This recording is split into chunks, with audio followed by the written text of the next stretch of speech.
Keshod court પરિસરમાં આજથી ગુજરાત હાઈકોર્ટના નિર્ણયથી વધુ એક ફેમિલી કોર્ટનો શુભારંભ કરવામાં આવ્યો હતો, જેથી હવે પછી સ્પેશિયલ કોર્ટ તરીકે કેશોદ, માળિયા અને માંગરોળ તાલુકા લેવલે નીચલી કોર્ટમાં ચાલતા પારિવારિક લગ્ન જીવન વિખવાદના કેસ કેશોદની ફેમિલી કોર્ટમાં ચાલશે, જેનાથી આવા કેસોનો ઝડપથી નિકાલ થશે।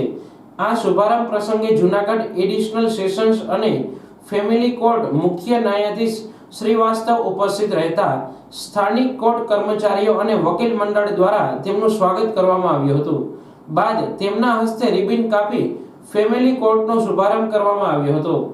આ તકે બેઠક યોજાતા વકીલ મંડળને કાયદાકીય માર્ગદર્શન આપવામાં આવ્યું હતું, જેમાં કેશોદ સિનિયર સિવિલ જજ પઢિયાર, સરકારી વકીલ આરિફ સૈયદ, કેશોદ બાર એસોસિએશન પ્રમુખ સુરજભાઈ ચાવડા, સિનિયર એડવોકેટ શરવણભાઈ પીઠિયા, માળિયા અને માંગરોળ તાલુકાના વકીલ મંડળ હાજર રહ્યા હતા।